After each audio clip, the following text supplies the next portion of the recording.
제 이름은 이연자, 올해 72입니다. 제 하루는 이 도시가 가장 깊은 잠에 빠져 있는 새벽 4시 반에 시작돼요.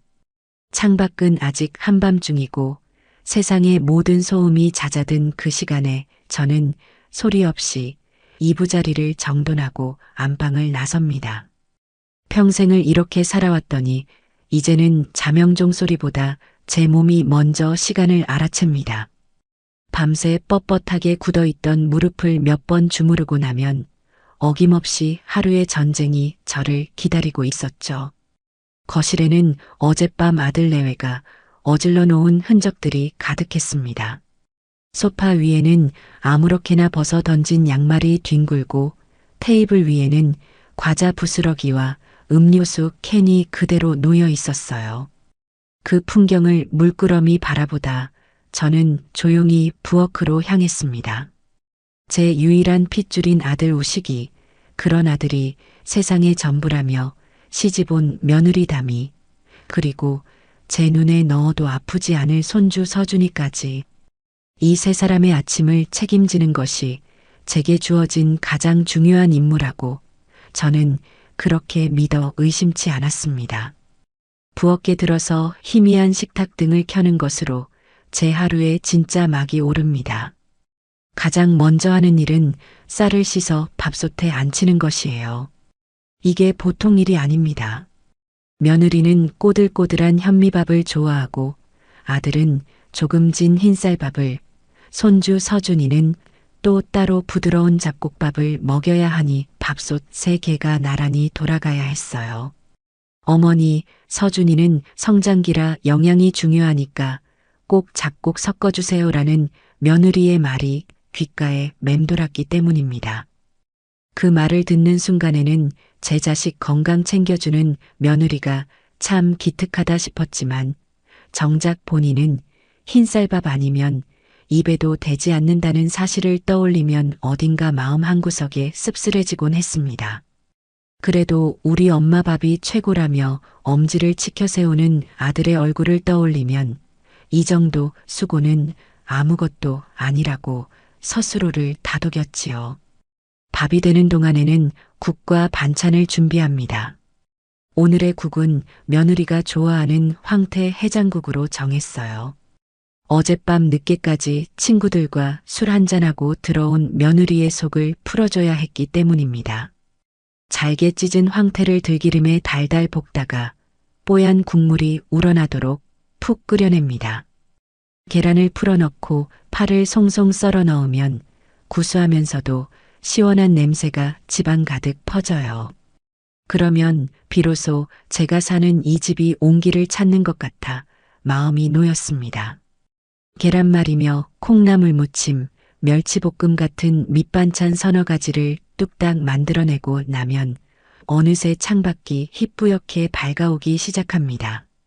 저는 이 시간을 참 좋아했어요. 곧 잠에서 깨어날 가족들을 위해 완벽하게 준비된 아침을 내려다보는 시간. 제 인생은 언제나 저 자신보다 자식을 위해 존재했습니다. 남편을 일찍 여의고 홀로 우식이를 키우면서 제 이름 석자는 잊고 우식이 엄마로만 수십 년을 살았습니다.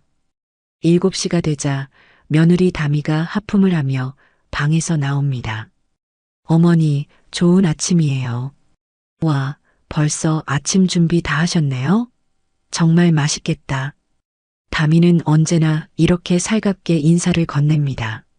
처음에는 저렇게 싹싹하고 예쁜 아이가 내 며느리가 되었다는 사실에 세상을 다 가진 듯 기뻤어요. 하지만 함께 산 시간이 길어지면서 아주 미세한 균열 같은 것을 느끼기 시작했습니다. 식탁에 앉은 며느리는 제가 정성껏 끓인 황태 해장국을 한 숟가락 뜨더니 미간을 살짝 찌푸립니다. 어머니, 제가 저번에도 말씀드렸잖아요. 국은 싱겁게 끓여달라고. 이건 너무 짜요. 서준이 성장기에 짠 음식은 안 좋은 거 아시죠? 다음부턴 꼭 저염식으로 해주세요. 은근한 타박이 섞인 목소리였어요. 저는 어머, 그랬니? 내 입에는 괜찮은 것 같았는데. 미안하다, 다음부터는 더 신경 쓸게. 라며 멋쩍게 웃었습니다. 하지만 제 눈은 똑똑히 기억하고 있었습니다. 바로 어젯밤 며느리가 소파에 누워 짜고 매운 족발을 깨 눈 감추듯 먹어치우던 모습을요. 아들 우식이는 그 모든 상황을 아는지 모르는지 연신 맛있다며 밥 한 그릇을 뚝딱 비웠습니다. 아침 식사가 끝나고 출근 준비를 하던 며느리가 거실 소파에 털썩 주저앉으며 한숨을 쉽니다. 아, 피곤해. 어제 회식 때문에 잠을 설쳤더니 영 몸이 찌뿌둥하네. 그 모습을 본 아들은 곧장 달려가 아내의 어깨를 주무르기 시작했어요. 우리 담이 힘들었구나.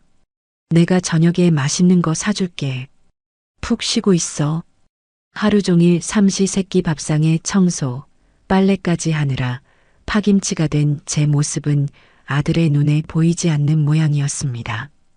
저는 그저 묵묵히 식탁을 치울 뿐이었죠.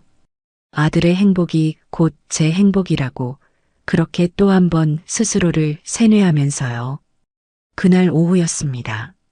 창밖에는 금방이라도 비가 쏟아질 듯 먹구름이 잔뜩 끼어 있었어요. 손주 서준이가 학교에서 돌아올 시간이 다 되었는데 아침에 깜빡하고 우산을 챙겨주지 못한 것이 마음에 걸렸습니다. 저는 서준이에게 전화를 걸었어요. 서준아, 할미다. 오늘 비 온다는데 우산은 있니? 없으면 할미가 학교 앞으로 데리러 갈까? 수화기 너머로 손주의 귀찮다는 듯한 목소리가 들려왔습니다. 아, 괜찮아요. 친구 것 같이 쓰고 가면 돼요. 끊어요. 또 하는 신호음과 함께 전화는 끊어졌습니다. 그래도 손주 목소리를 들으니 반가운 마음에 저도 모르게 미소가 지어졌어요. 문제는 그로부터 두어 시간 뒤에 일어났습니다. 거실에서 텔레비전을 보고 있는데 손주가 방에서 쭈뼛거리며 나오더니 제게 휴대폰을 불쑥 내밀었습니다. 할머니, 이것 좀 도와주세요. 학교 숙제로 우리 가족 직업 인터뷰 영상을 찍어야 하는데 엄마 아빠를 인터뷰하는 모습을 좀 찍어달라는 것이었습니다. 할머니는 저기 삼각대에 휴대폰 올려놓고 여기 빨간색 녹화 버튼만 한번 눌러주시면 돼요. 쉽죠? 서준이는 아주 자연스럽게 마치 조수를 부리듯 제게 임무를 주었습니다. 저는 기꺼운 마음으로 그러겠노라 대답했죠. 제 손주 숙제라는데 이까짓 게 뭐라고 마다하겠어요. 삼각대에 휴대폰을 고정하고 화면을 켰습니다. 아들 내외는 이미 소파에 나란히 앉아 세상에서 가장 화목한 부부인 척 자세를 잡고 있었어요. 저는 화면 속의 빨간색 녹화 버튼을 누르려고 손가락을 가져갔습니다. 그런데 이게 웬일일까요? 제가 노안 때문에 손가락을 잘못 움직였는지 녹화 버튼 바로 옆에 있던 통화 기록 버튼을 누르고 만 것입니다. 순간 화면이 바뀌며 가장 최근에 통화한 목록들이 화면 위로 주르륵 떠올랐습니다. 그리고 저는 제 눈을 의심해야만 했습니다. 통화 목록 가장 위 바로 두어 시간 전 제가 손주에게 비 온다고 걸었던 바로 그 통화 기록. 제 전화번호 옆에 너무도 선명하게 찍혀 있는 네 글자가 제 망막에 와서 박혔습니다. 마귀알멈. 세상의 모든 소리가 한순간에 사라지는 것 같았습니다. 머릿속이 새하얗게 비어버리고 귀에서는 이명이 윙윙거렸어요. 손이 사시나무처럼 떨려와 하마터면 그 비싼 휴대폰을 바닥에 떨어뜨릴 뻔했습니다. 잘못 봤을 리가 없었습니다. 노안이 오긴 했어도 저토록 간단하고 끔찍한 네 글자를 오독할 만큼 제 눈이 어둡지는 않았으니까요. 할머니, 뭐 하세요? 빨리 녹화 버튼 눌러주세요. 손주의 재촉하는 목소리에 저는 간신히 정신을 차렸습니다. 저는 아무 일도 없었다는 듯 떨리는 손으로 녹화 버튼을 눌렀습니다. 카메라 렌즈 너머로 아들 내외의 가식적인 인터뷰가 시작되었습니다. 네, 저희는 서로를 존중하고 배려하며 아주 행복한 가정을 꾸리고 있답니다. 주말에는 꼭 함께 시간을 보내려고 노력하고요. 아들은 다정한 남편인 척 말했고 며느리는 현명한 아내인 척 고개를 끄덕였습니다. 손자는 그런 부모의 모습을 자랑스럽다는 눈으로 바라보고 있었어요. 저는 그 위선적인 연극을 아무런 감정도 없는 카메라의 눈으로 묵묵히 지켜보았습니다. 하지만 제 머릿속은 전혀 다른 생각으로 들끓고 있었습니다. 마귀 할멈, 내 금쪽 같은 손주가, 내 세상의 전부였던 그 아이가 나를 그렇게 부르고 있었구나. 그렇다면 저 연극의 주인공인 아들 내외는 과연 몰랐을까? 아니, 어쩌면 저들이 먼저 시작한 것은 아닐까? 지난 세월 동안 제가 느꼈던 미세한 균열과 서운함의 조각들이 하나로 맞춰지며 끔찍한 그림이 완성되고 있었습니다. 촬영이 끝나고 저는 아무 말 없이 휴대폰을 손주에게 돌려주었습니다. 그리고 제 방으로 들어와 문을 닫았습니다. 더 이상 눈물은 나지 않았어요. 슬픔과 배신감으로 터져버릴 것 같던 제 마음은 차갑고 단단한 무언가로 서서히 굳어가고 있었습니다. 그래, 연극은 이제 끝내야지. 너희가 시작한 이 더러운 연극, 마무리는 이 마귀 할멈이 직접 해주마. 어둠 속에서 저는 날카롭게 벼려진 칼날처럼 조용히 그리고 단호하게 빛나고 있었습니다. 그날 밤 저는 한숨도 자지 못했습니다. 눈을 감으면 통화 목록에 선명하게 찍혀 있던 마귀 할멈이라는 네 글자가 눈꺼풀 위로 어른거렸고 눈을 뜨면 칠흑 같은 어둠이 제 마음처럼 내려앉아 있었습니다. 보통의 할머니들이라면 배신감에 몸을 떨며 밤새 눈물이라도 흘렸을지 모릅니다. 하지만 이상하게도 눈물은 단 한 방울도 나지 않았어요. 대신 제 심장은 아주 차갑고 고요하게 가라앉고 있었습니다. 슬픔이나 분노 같은 뜨거운 감정들은 이미 그 차가운 심연 속으로 모두 빨려 들어가 버린 듯 했어요. 남은 것은 오직 한 가지, 확인해야 한다는 서늘한 이성이었습니다. 이것이 정말 내 손주 서준이 혼자만의 짓궂은 장난인지 아니면 이 집 전체가 나를 향해 쳐놓은 거대한 기만의 연극인지 내 눈으로 직접 확인해야만 했습니다. 다음 날 아침 저는 평소와 똑같은 시간인 새벽 4시 반에 일어났습니다. 제 움직임에는 조금의 망설임이나 흐트러짐도 없었어요. 오히려 어제보다 더 정성스럽게 밥을 짓고 국을 끓였습니다. 며느리가 좋아하는 꼬들꼬들한 현미밥, 아들이 좋아하는 진밥, 손주가 먹을 부드러운 잡곡밥. 그리고 오늘은 특별히 아들이 좋아하는 차돌박이 된장찌개를 끓였습니다. 어제 정육점에서 가장 좋은 부위로 끊어온 차돌박이를 달달 볶다가 구수한 집된장을 풀어 넣고 애호박과 두부를 썰어 넣어 보글보글 끓여냈죠. 찌개가 끓는 구수한 냄새가 집안 가득 퍼지자 저는 아주 희미하게 미소를 지었습니다. 그래, 실컷 먹어두어라. 이 마귀 할멈이 차려주는 밥상이 앞으로 며칠이나 더 계속될지 너희는 까맣게 모르고 있을 테니. 가족들이 하나둘 일어나 식탁에 앉았을 때 저는 그들의 얼굴을 아주 유심히 관찰했습니다. 제 정성이 담긴 밥상을 마주하고도 며느리 다미는 스마트폰에서 눈을 떼지 않았어요. 어머니, 찌개 맛있네요. 근데 차돌박이가 너무 많은 거 아니에요? 기름져서 살찔 것 같아요. 칭찬인 듯 아닌 듯 애매한 말을 던지며 제 속을 긁었습니다. 아들 우식이는 그런 아내의 말은 들은 채 만 채 연신 맛있다며 밥 한 그릇을 뚝딱 비웠습니다. 그리고 손주 서준이는 제가 차려준 밥상 앞에서 보란듯이 시리얼을 우유에 말아먹고 있었어요.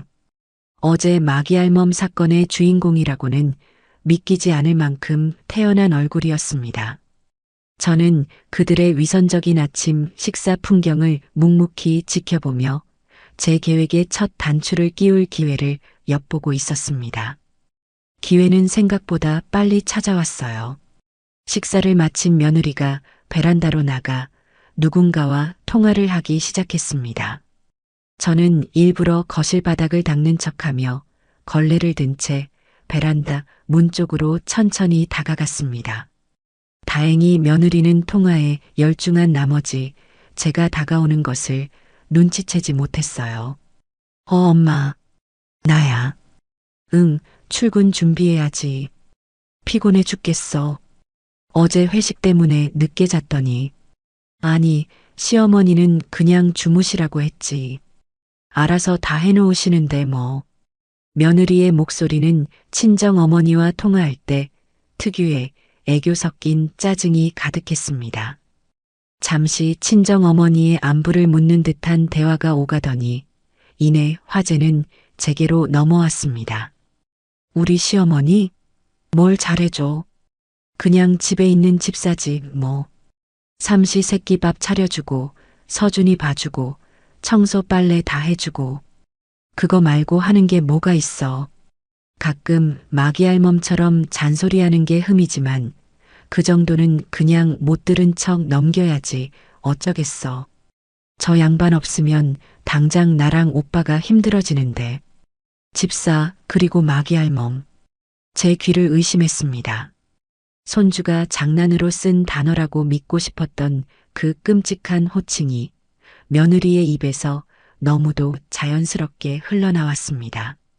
심지어 그 단어를 쓰는 대상은 다름 아닌 자신의 친정어머니였어요. 그 순간 저는 깨달았습니다. 이것은 단순한 장난이 아니었습니다. 이 집에서 저 이연자라는 존재는 어머니나 할머니가 아닌 돈 안 드는 집사이자 귀찮은 마귀알몸으로 완벽하게 규정되어 있었던 겁니다. 저는 터져나오려는 헛웃음을 간신히 참으며 조용히 걸레를 들고 그 자리를 벗어났습니다. 더 이상 들을 필요가 없었어요. 첫 번째 확인은 끝났습니다. 그날 오후 저는 두 번째 확인을 위해 손주의 방으로 들어갔습니다. 서준아, 방이 너무 지저분하구나. 할미가 좀 치워줄게. 제 말에 손주는 게임에 열중한 채 건성으로 고개를 끄덕였습니다. 저는 일부러 책상 위를 정리하는 척하며 어젯밤 인터뷰 숙제를 하느라 펼쳐놓았던 그림일기장을 우연히 발견한 것처럼 집어들었습니다. 어머, 우리 서준이 그림일기 썼네? 할미가 한번 봐도 될까? 손주는 귀찮다는 듯 마음대로 하세요라고 말하고는 다시 게임 화면에 코를 박았습니다. 저는 떨리는 손으로 그림일기장을 펼쳤습니다. 어제 날짜의 페이지에는 삐뚤빼뚤한 글씨와 함께 그림 하나가 그려져 있었습니다. 그림 속에는 엄마, 아빠, 그리고 자기 자신을 활짝 웃는 얼굴로 그려놓았더군요. 그런데 그 가족 그림 옆 한 구석에 아주 작고 우스꽝스러운 형체가 하나 더 있었습니다. 뾰족한 고깔 모자를 쓰고 매부리코를 한 채 빗자루를 들고 있는 모습. 누가 봐도 동화책에 나오는 마녀의 모습이었어요. 그리고 그 그림 아래에는 이렇게 쓰여 있었습니다.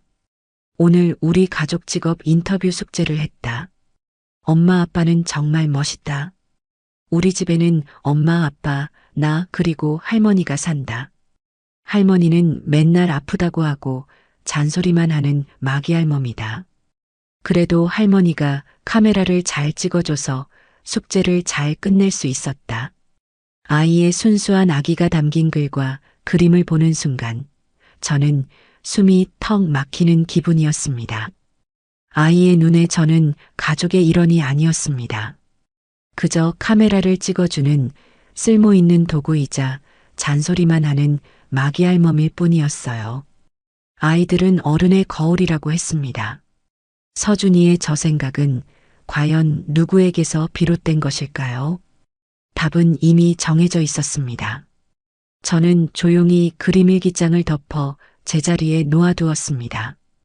두 번째 확인도 끝났습니다. 이제 마지막 관문만이 남아 있었습니다. 이 모든 사실을 알면서도 방관하고 있는, 아니, 어쩌면 이 모든 일의 배후에 있을지도 모르는 내 아들, 김우식의 반응을 확인하는 것이었죠. 저는 그날 저녁 식사 자리를 마지막 시험대로 삼기로 결심했습니다. 저녁 식사 시간, 저는 평소보다 더 밝게 웃으며 분위기를 띄웠습니다. 오늘 차돌 된장찌개가 아주 맛있게 잘 됐네. 우리 우식이 많이 먹어라. 아들은 역시 엄마 찌개가 최고야라며 밥을 두 그릇이나 비웠습니다. 화기애애한 분위기가 무르익었을 때 저는 아주 태연하고 무심한 목소리로 운을 떼었습니다. 그런데 서준아, 제 부름에 손주가 저를 쳐다보았습니다. 요즘 학교에서는 친구들끼리 별명 부르는 게 유행이니? 오늘 낮에 아파트 놀이터를 지나가는데 어떤 아이가 자기 할머니더러 마귀할멈이라고 부르더라. 어른한테 그런 험한 말을 쓰다니 참 버릇없다고 생각했는데 제 말에 식탁의 공기가 순간 싸늘하게 얼어붙었습니다. 며느리는 사례가 들린 듯 콜록거리며 물을 마셨고 손주는 제 눈을 피하며 밥그릇에 얼굴을 파묻었습니다. 모든 시선이 아들 우식이에게로 향했어요. 제가 던진 미끼를 그가 어떻게 물 것인지 저는 숨죽여 지켜보았습니다. 아들은 잠시 머뭇거리더니 이내 아무것도 아니라는 듯 가볍게 웃으며 말했습니다. 에이 엄마, 뭘 그런 걸 가지고 그래요. 애들 다 그러면서 크는 거죠. 요즘 애들 유튜브 보고 험한 말 많이 배우잖아요. 서준이가 그런 것도 아닌데 너무 예민하게 그러지 마세요. 담이 보기 민망하게, 담이 보기 민망하게. 그 한마디가 제 심장에 비수처럼 날아와 박혔습니다. 아들은 제 상처받은 마음을 헤아리기는커녕 제 아내의 심기가 불편해질까봐 전전긍긍하고 있었습니다. 아들의 세상에서 우선순위는 명확했어요. 늙은 어머니의 존엄성보다는 젊은 아내의 편안함이 훨씬 더 중요했던 겁니다. 그 순간 저는 지난 수십 년간 아들을 위해 바쳤던 제 모든 희생과 사랑이 얼마나 어리석고 헛된 것이었는지 뼈저리게 깨달았습니다. 저는 이 집에서 완벽한 이방인이자 그들의 평화를 위해 존재하는 방해물에 불과했습니다. 저는 더 이상 아무 말도 하지 않았습니다. 그저 희미하게 웃으며 그렇구나. 내가 괜한 소리를 했네라고 말하며 상황을 마무리 지었습니다. 하지만 제 머릿속은 그 어느 때보다도 명료해졌습니다. 모든 확인은 끝났습니다. 이제 의심의 여지는 없어요. 그들은 가족이라는 이름으로 나를 기만하고 착취해 온 내 인생의 가장 교활한 적들이었습니다. 그날 밤 저는 다시 잠을 이루지 못했습니다. 하지만 지난밤과는 달랐어요. 더 이상 배신감에 몸서리치지 않았습니다. 대신 앞으로 제가 무엇을 어떻게 해야 할지에 대한 명확한 계획들이 머릿속에서 차곡차곡 세워지고 있었습니다. 조용한 관찰의 시간은 끝났습니다. 이제는 행동에 나설 때였습니다. 이 지긋지긋한 연극의 막을 내리고 내 인생의 온전한 주도권을 되찾기 위한 조용한 전쟁의 서막이 그렇게 밝아오고 있었습니다. 마귀할멈이라는 낙인이 찍힌 후 맞이한 세 번째 아침, 저는 그 어느 때보다도 평온한 마음으로 눈을 떴습니다. 지난 이틀간의 확인 작업은 제게 남은 마지막 한 조각의 미련마저 깨끗하게 도려내는 고통스럽지만 꼭 필요한 외가 수술과도 같았어요. 이제 제 마음속에는 그 어떤 감정의 동요도 남아있지 않았습니다. 오직 차갑고 명료한 계획만이 존재할 뿐이었죠. 그날 아침 저는 평소보다 30분 일찍 집을 나섰습니다. 아들 내외에게는 오랜만에 동네 목욕탕 가서 뜨거운 물에 몸 좀 푹 지지고 오겠다는 말을 남겼습니다. 며느리는 네, 어머니. 잘 다녀오세요. 점심 식사 전에는 들어오셔야 해요라며 제 건강에 대한 염려보다는 자신의 점심 식사를 챙기는 말을 잊지 않았습니다. 저는 속으로 웃으며 현관문을 나섰습니다. 그래, 점심 식사 전에는 들어가 주마. 하지만 그 전에 내가 해야 할 아주 중요한 일들이 있단다. 제 첫 번째 목적지는 목욕탕이 아닌 시내 중심가에 있는 주거래 은행이었습니다. 평생을 거래해 온 덕분에 저는 그 은행의 VIP 고객이었고 도착하자마자 곧장 안락한 상담실로 안내를 받았습니다. 따뜻한 차를 한 잔 마주하고 앉아 저는 가방에서 주섬주섬 여러 개의 통장을 꺼내 은행 직원 앞에 펼쳐 보였습니다.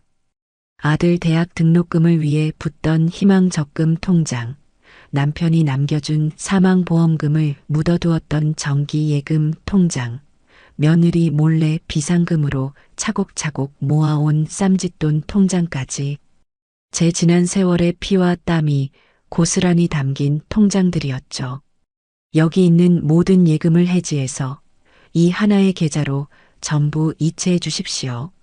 제 목소리는 낮고 차분했지만 그 안에는 강철 같은 의지가 담겨 있었습니다. 그리고 이 계좌는 저 외에는 그 누구도 심지어 제 아들이라 할지라도 조회하거나 인출할 수 없도록 가장 높은 등급의 보안을 설정해 주시기 바랍니다. 인터넷 뱅킹이나 스마트폰 뱅킹도 일절 신청하지 않겠습니다. 오직 저 이연자 본인이 이 창구에 직접 와야만 모든 거래가 가능하도록 만들어주세요. 은행 직원은 제 단호한 어조에 놀란 듯 했지만 곧 능숙하게 업무를 처리하기 시작했습니다. 며느리는 결혼 초부터 어머니, 저희가 관리해 드릴게요. 요즘은 앱으로 하는 게 이자도 더 쳐주고 편해요라며 제 통장들을 호시탐탐 노려왔습니다. 그때마다 저는 늙어서 그런 건 잘 모른다며 어물쩍 웃어넘겼지요. 그 거절이 얼마나 현명한 판단이었는지 저는 뼈저리게 느끼고 있었습니다. 흩어져 있던 제 모든 금융 자산이 단 하나의 계좌로 모이고 그 통장에 잔고가 찍힌 종이를 건네받았을 때 저는 비로소 제 인생의 완전한 주도권을 되찾은 기분이었습니다. 이 돈은 이제 저를 지켜줄 가장 강력한 무기이자 누구도 빼앗을 수 없는 저의 성체가 될 것이었습니다. 은행을 나온 제가 향한 곳은 바로 옆 건물에 있는 보험회사였습니다. 저는 결혼 후 남편과 함께 가입했던 종신보험과 몇 해 전 아들의 성화에 못 이겨 가입했던 암보험 증서를 가지고 있었어요. 물론 두 보험의 수익자는 모두 외아들인 기무식으로 되어 있었습니다. 제가 만약 잘못되기라도 하면 그 모든 돈은 고스란히 아들에게 돌아가도록 설계되어 있었죠. 저는 창구 직원에게 망설임 없이 말했습니다. 여기 두 보험의 지정 수익자를 모두 변경하고 싶습니다. 직원이 누구로 변경할 것인지 묻자 저는 잠시 창밖을 바라본 뒤 입을 열었습니다. 지정 수익자 없음으로 처리해 주십시오. 제가 죽으면 법에서 정한 대로 제 법정 상속인에게 지급되도록 말입니다. 그것은 제가 아들에게 베푸는 마지막 온정이자 동시에 서늘한 경고였습니다. 아들이 여전히 제 유일한 법정 상속인이기는 했지만 지정 수익자라는 특권을 박탈함으로써 저는 너는 더 이상 내 특별한 존재가 아니다라는 무언의 메시지를 던진 셈이었죠. 만약 아들이 제게 씻을 수 없는 잘못을 저지른다면 저는 언제든지 유언장을 통해 제 재산을 다른 곳에 기부할 수도 있다는 가능성을 열어둔 것입니다. 모든 서류 절차를 마치고 보험회사 문을 나서는 제 발걸음은 날아갈 듯이 가벼웠습니다. 제 인생의 안전장치를 오롯이 저 자신을 위해 다시 설계한 기분이었습니다. 집으로 돌아오니 11시가 조금 넘은 시간이었습니다. 며느리는 소파에 누워 텔레비전을 보다가 저를 보더니 짜증 섞인 목소리로 말했습니다. 어머니, 왜 이렇게 늦게 오세요? 벌써 점심시간 다 됐는데. 배고파 죽겠어요. 저는 미안하다. 목욕탕에 사람이 많아서 좀 늦었네. 금방 차려주마라며 부엌으로 향했습니다. 제 등 뒤로 며느리가 무심하게 한마디를 더 던졌어요. 아, 맞다. 어머니, 오늘 은행 가신 김에 저희 생활비 계좌로 돈 좀 붙여주시지 그러셨어요. 마침 서준이 영어 학원비랑 제 카드값 낼 때가 돼서요. 한 300만 원 정도만 보내주시면 될 것 같아요. 저는 등을 돌린 채 아무도 모르게 차가운 미소를 지었습니다. 드디어 올 것이 왔구나. 이것은 제 계획의 세 번째 단계, 즉 그들의 돈줄을 시험해 볼 절호의 기회였습니다. 저는 아주 아쉽다는 듯한 목소리를 연기하며 뒤돌아섰습니다. 어머나, 그걸 깜빡했네. 내 정신 좀 봐. 목욕하고 나오니 몸이 노곤해서 다른 생각은 하나도 못했구나. 정말 미안해서 어쩌지? 제 말에 며느리의 얼굴이 순간 굳어지는 것을 똑똑히 보았습니다. 네. 그럼 돈 안 보내셨어요? 저 오늘 꼭 내야 하는데. 며느리의 목소리에는 노골적인 실망과 짜증이 묻어났습니다. 저는 더욱 미안한 표정을 지으며 말했습니다. 정말 미안하다. 내가 내일 아침 일찍 은행 가서 꼭 보내주마. 하루만 좀 기다려주렴. 며느리는 입을 삐죽 내밀고는 알았어요. 내일은 절대 잊지 마세요라고 말하며 다시 텔레비전으로 고개를 돌렸습니다. 그 모습은 마치 제때 먹이를 주지 않은 주인에게 투정을 부리는 애완동물 같았어요. 저는 그날 제 통장에 수억 원의 현금이 있음에도 불구하고 처음으로 그들에게 돈을 주지 않았습니다. 그것은 아주 사소한 시작이었지만 제게는 거대한 독립선언과도 같은 의미였습니다. 너희가 당연하게 누려왔던 모든 것들이 결코 당연한 것이 아니었음을 이제부터 뼈저리게 느끼게 해주마. 저는 속으로 다짐하며 그들을 위한 마지막 점심 식사를 준비하기 시작했습니다. 돈줄을 잠그는 첫 번째 시험을 성공적으로 마친 다음 날, 저는 제 계획의 가장 핵심적인 단계를 실행에 옮기기로 마음먹었습니다. 그것은 바로 이 집을 파는 것이었습니다.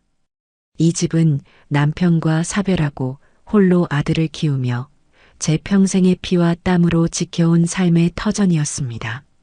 동시에 아들 내외가 당연히 자신들의 것이라 믿어 의심치 않으며 기생하고 있는 안락한 보금자리이기도 했죠. 그들의 뿌리이자 울타리인 이 집을 없애버리는 것. 그것이야말로 그들에게 가장 큰 타격을 줄 수 있는 가장 확실한 방법이었습니다.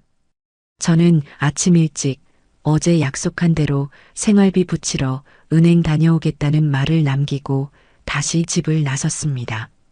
현관문을 나서는 제 등 뒤로 어머니, 이번 달엔 넉넉하게 넣어주셔야 해요. 라고 외치는 며느리의 목소리가 들려왔지만 저는 대답 없이 조용히 문을 닫았습니다. 제가 향한 곳은 당연히 은행이 아니었어요. 저는 동네에 번쩍이는 신식 중개사무소들을 모두 지나쳤습니다. 젊고 싹싹한 중개인들이 통유리창 너머로 호객행위를 하는 그곳들을 지나 허름한 골목 어귀에 자리한 대성부동산으로 향했습니다. 30년 넘게 이 동네를 지켜온 지금은 백발이 성성한 사장님이 홀로 낡은 주파나를 튕기며 운영하는 곳이었죠. 돌아가신 제 남편과도 막역한 사이였던 분이라 제 사정을 누구보다 잘 아는 믿음직한 사람이었습니다. 먼지 쌓인 유리문을 열고 들어서자 오래된 종이 냄새와 함께 구수한 보리차 냄새가 저를 맞았습니다. 돋보기 안경 너머로 저를 알아본 사장님이 화들짝 놀라며 자리에서 일어섰습니다. 아이고, 연자 씨 동생 아니신가? 이게 얼마만입니까? 귀한 걸음을 다 하셨네요. 저는 사장님의 인사에 가볍게 고개를 끄덕여 보인 뒤 그의 맞은편 낡은 가죽 소파에 깊숙이 앉았습니다. 그리고 조금의 망설임도 없이 품 안에서 세월의 흔적이 묻어나는 집문서가 담긴 묵직한 봉투를 꺼내 묵직한 소리를 내며 테이블 위에 올려놓았습니다. 사장님, 저 오늘 중대한 결심을 하고 왔습니다. 제 목소리는 낮고 차분했지만 그 안에는 흔들림 없는 의지가 담겨 있었습니다. 이 집을 팔아야겠습니다. 조건은 두 가지입니다. 시장에 나올 수 있는 최고가여야 하고 가장 빠른 시일 내에 그리고 가장 조용하게 처리되어야 합니다. 수수료는 걱정 마시고 두둑이 챙겨드리겠습니다. 제 말에 부동산 사장님의 입이 떡 벌어졌습니다. 그는 잠시 말을 잇지 못하고 저와 집문서를 번갈아 쳐다보았습니다. 아니, 이게 무슨 말씀이십니까? 갑자기 집은 왜 파세요? 혹시 우식이 사업에 무슨 문제라도 생겼어요? 아니면 어디 편찮으신 겁니까? 그는 진심으로 저를 걱정하는 눈빛이었습니다. 우식이 아버지가 이 집 사던 날 세상을 다 가진 것 같다고 나랑 막걸리를 얼마나 마셨는데 그걸 어떻게 팔아요? 하지만 저는 단호하게 고개를 저었습니다. 아무것도 묻지 마시고 제가 부탁드린 대로만 처리해 주십시오. 이제는 저도 제 인생을 좀 살아봐야겠습니다. 제 인생을 살아봐야겠다는 마지막 말에 담긴 무게를 사장님은 알아들은 듯 했습니다. 그는 더 이상 묻지 않고 무겁게 고개를 끄덕였습니다. 알겠습니다. 연자 씨 동생 뜻이 그렇다면야 제가 가진 모든 인맥을 동원해서 가장 좋은 조건으로 가장 조용하게 처리해 드리겠습니다. 아무 걱정 마십시오. 든든한 약속을 받고 부동산을 나오는데 마음 한편이 시큰하면서도 동시에 후련해지는 기분이었습니다. 며칠 뒤 부동산 사장님에게서 연락이 왔습니다. 마침 현금 부자인 사업가 한 분이 자녀의 학군 때문에 이 동네로 이사를 오고 싶어 하는데 제가 내놓은 집의 위치와 구조를 아주 마음에 들어 한다는 것이었습니다. 시세보다 높은 가격을 제시했고 계약도 최대한 서두르고 싶다는 꿈 같은 조건이었죠. 단 계약을 진행하기 전에 집을 한번 직접 보고 싶다는 말을 덧붙였다고 합니다. 저는 아들 내외가 모두 출근하고 없는 평일 낮 2시로 약속을 잡았습니다. 약속 당일 저는 아침부터 집안 구석구석을 쓸고 닦으며 손님 맞을 준비를 했습니다. 그것은 단순히 집을 잘 팔기 위한 청소가 아니었습니다. 제 손으로 직접 꾸민 정든 집에 대한 마지막 예의이자 저의 지난 세월에 대한 작별 인사와도 같았어요. 남편과 함께 고른 소파에 묵은 먼지를 털어내고 아들이 어릴 적 키를 재던 문설주의 낙서를 가만히 쓸어보았습니다. 그 모든 것이 어딘가 서글프기도 했지만 이 모든 것이 제 자유를 위한 과정이라고 생각하니 오히려 힘이 났습니다. 오후 2시가 되자 부동산 사장님과 함께 중후한 인상의 신사 한 분이 집으로 들어왔습니다. 그는 집안을 꼼꼼히 둘러보며 연신 감탄사를 터뜨렸어요. 사모님, 집 관리를 정말 잘하셨네요. 햇살도 잘 들고 기운이 참 좋은 집입니다. 제 아내와 아이들이 정말 좋아하겠습니다. 마음에 쏙 듭니다. 그의 말에 저는 이 집이 좋은 주인을 만나게 되었다는 생각에 조금은 마음이 놓였습니다. 그런데 그가 한창 안방을 둘러보고 있을 때 제 휴대폰이 요란하게 울리기 시작했습니다. 화면에는 며느리라는 세 글자가 선명하게 떠 있었습니다. 저는 심장이 덜컥 내려앉는 것을 느끼며 손님들에게 양해를 구하고 조용히 베란다로 나가 전화를 받았습니다. 어머니, 지금 어디세요? 서준이가 오늘 학교에서 준비물을 안 가져갔다고 해서요. 제가 지금 회사라 잠깐 집에 들러서 챙겨가려고 하는데 괜찮으시죠? 청천벽력 같은 소리였습니다. 저는 애써 태어난 목소리를 유지하며 머리를 빠르게 굴렸습니다. 어머, 담이야. 어쩌니? 내가 지금 아파트 경로당에 잠깐 나와 있단다. 오늘이 8월 노래자랑 예선이라서 아주 시끌벅적하거든. 그리고 집에 맞다. 오늘 내 오랜 고향 친구들이 집 구경하고 싶다고 해서 와 있단다. 지금 한창 집 구경 중이라 내가 오면 좀 불편할 텐데. 준비물이 많이 급한 거니? 저는 일부러 전화기 너머로 들릴 만큼 큰 소리로 아이고, 김영감님, 그 노래 한 곡 더 하시게. 앵콜. 이라고 외치며 경로당에 있는 척 연기를 했습니다. 제 임기응변이 통했는지 며느리는 전화기 너머로 짜증이 섞인 한숨을 내쉬며 말했습니다. 아, 친구분들 와 계세요? 그럼 할 수 없죠, 뭐. 괜히 손님들 계신데 방해할 수는 없으니까. 그냥 제가 문방구에서 사서 갖다 줘야겠네요. 알았어요, 끊어요. 며느리의 목소리에는 제 친구들의 방문을 염려하는 기색은 전혀 없었고 오직 자신의 수고로움에 대한 불평만이 가득했습니다. 저는 안도의 한숨을 내쉬며 거실로 돌아왔습니다. 다행히 집을 보러 온 신사는 아무것도 눈치채지 못한 듯 만족스러운 표정으로 사장님과 이야기를 나누고 있었습니다. 그날 오후 저는 그 자리에서 바로 가계약서에 도장을 찍었습니다. 제 평생의 보금자리가 그렇게 조용히 다른 사람의 손으로 넘어가게 된 것입니다. 집을 팔기로 결정하고 나니 제 마음은 더욱 단단해졌습니다.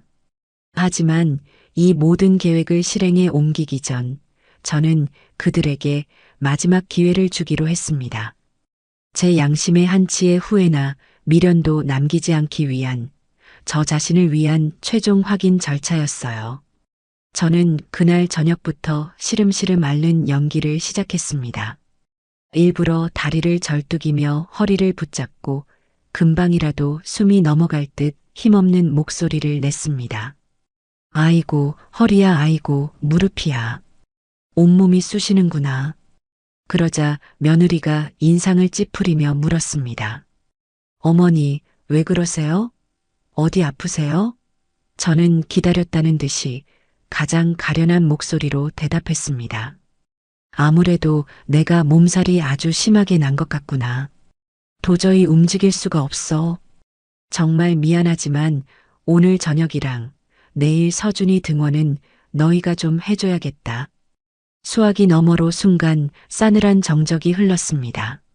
제 건강을 걱정하는 다정한 목소리가 들려오리라는 기대는 애초에 하지도 않았습니다. 그리고 역시나 며느리의 입에서 터져나온 첫마디는 제 예상을 조금도 벗어나지 않았어요. 네, 어머니, 갑자기 이러시면 어떡해요. 저 오늘 한 달 전부터 약속 잡아놓은 동창회 있는데 새 옷까지 사놨단 말이에요. 그리고 오빠도 오늘 회식이라 늦는다고 했단 말이에요. 그럼 서준이는 어떡하라고요? 좀 미리 말씀해 주셨어야죠. 짜증과 원망이 가득한 얼음처럼 차가운 목소리였습니다. 저의 건강 상태에 대한 염려는 단 한 음절도 찾아볼 수 없었습니다. 오로지 자신의 계획이 틀어졌다는 사실에 대한 노골적인 불평뿐이었죠. 아들 역시 마찬가지였습니다. 제게 전화해서는 엄마 괜찮아? 병원 가봐야 하는 거 아니야? 근데 나 오늘 정말 중요한 회식이라 빠질 수가 없는데 내 승진이 걸린 문제라서 어쩌지? 라며 슬쩍 발을 뺐습니다. 저는 조용히 눈을 감았습니다. 마지막 남은 한 조각의 인간적인 기대마저 산산조각 나는 소리가 들리는 듯 했습니다. 저는 마지막 확인을 위해 가장 힘없는 목소리로 말했습니다. 병원에 가려면 너희가 좀 데려다 줘야 할 것 같은데 혼자는 도저히 못 가겠다. 그러자 며느리가 기다렸다는 듯 아주 명쾌한 해결책을 제시했습니다. 어머니, 걱정 마세요. 요즘엔 케어투게더라고 병원 안심 동행 서비스가 있더라고요.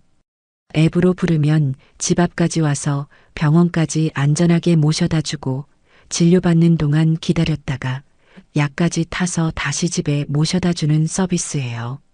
저희 회사 동료들도 부모님 편찮으실 때 다 이거 쓴대요. 저희가 그걸로 불러드릴게요. 세상 참 좋아졌죠? 그 순간 저는 모든 것을 깨끗하게 포기했습니다. 그들에게 저는 더 이상 피를 나눈 가족이 아니었습니다. 그저 자신들의 편안한 삶을 위해 존재하는 기능적인 존재일 뿐, 그 기능이 멈추는 순간 앱으로 대체할 수 있는 서비스에 불과했던 겁니다. 저는 조용히 전화를 끊고 텅 빈 거실을 둘러보았습니다. 이 집 곳곳에 배어 있던 저의 헌신과 애정의 흔적들은 이제 차가운 배신감과 서늘한 결의로 완전히 뒤덮여 있었습니다. 모든 준비는 끝났어요.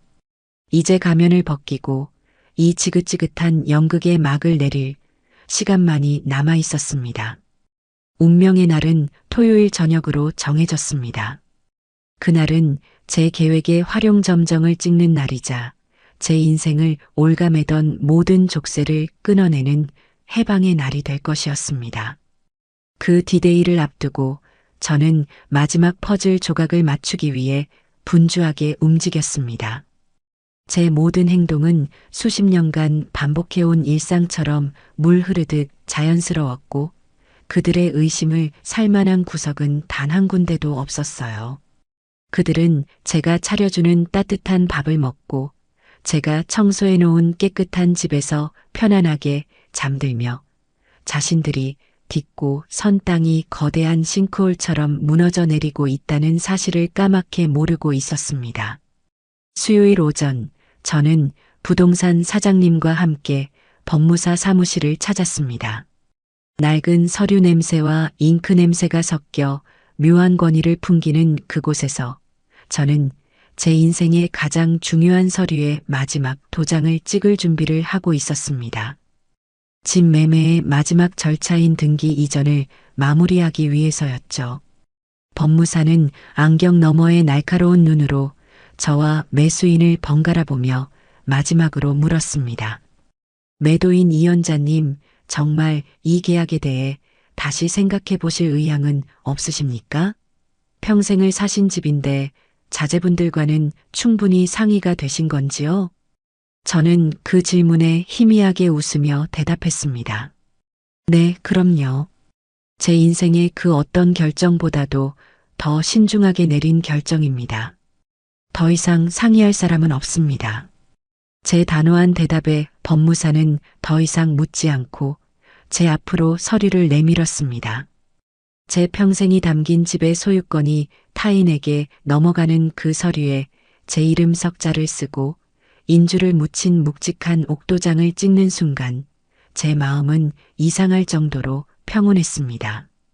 문득 수십 년 전 젊은 남편과 함께 서툰 글씨로 이 집의 첫 번째 계약서에 이름을 쓰던 날이 떠올랐습니다. 그때는 희망과 설렘으로 가슴이 터질 것 같았는데 지금은 모든 것을 비워낸 자리에 찾아온 고요한 평화만이 가득했습니다. 보통 사람 같았으면 시원섭섭한 마음에 눈물이라도 한 방울 흘렸을 법도 한데 저는 오히려 수십 년 묵은 체증이 한순간에 쑥 내려가는 듯한 후련함을 느꼈습니다. 이 집은 더 이상 제게 안식처가 아니었습니다. 그들의 탐욕과 위선을 받아내는 거대한 그릇이자 저를 마귀알 몸으로 가둬두는 감옥이었을 뿐입니다. 그 감옥의 열쇠를 제 손으로 직접 넘겨주는 순간 저는 비로소 완전한 자유를 예감할 수 있었습니다. 모든 절차를 마치고 매매잔금 전액이 제 통장으로 입금되었다는 문자 메시지를 확인했을 때 저는 법무사 사무실을 나와 근처의 조용한 찻집으로 향했습니다. 휴대폰 화면에 찍힌 제 평생 처음 보는 긴 숫자의 배열을 저는 한참이나 들여다보았습니다. 그것은 단순히 돈의 액수가 아니었습니다.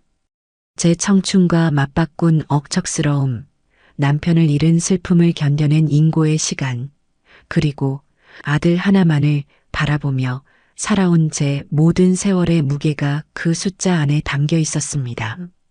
이제 그 모든 것이 오롯이 제 것이 되었습니다.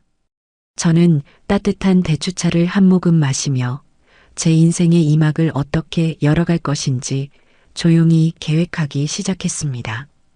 그 첫 번째 순서는 바로 저 자신에게 근사한 선물을 하는 것이었죠. 저는 곧장 백화점으로 향했습니다. 평생 제 옷 한 벌 제대로 사 입어본 적이 없었기에 화려한 불빛과 번쩍이는 쇼윈도로 가득한 그곳은 제게 별세계처럼 느껴졌습니다. 젊고 세련된 직원들 사이에서 제가 주눅이 들 법도 했지만 제 발걸음은 조금의 망설임도 없었어요. 저는 가장 좋은 원단으로 만든 고상한 짙은 남색의 외출복 한 벌을 망설임 없이 샀습니다. 직원이 제게 더 화사한 색을 권했지만 저는 단호히 고개를 저었습니다. 이 옷은 토요일 저녁 제 마지막 선언을 할 때 입을 전투복이자 새로운 인생을 시작할 때 입을 첫 번째 예복이었습니다. 화려함보다는 기품과 단호함이 더 어울리는 옷이었죠. 그리고 화장품 가게에 들러 제 검버섯핀 얼굴을 조금이나마 가려줄 좋은 분과 은은한 색의 입술연지도 하나 샀습니다.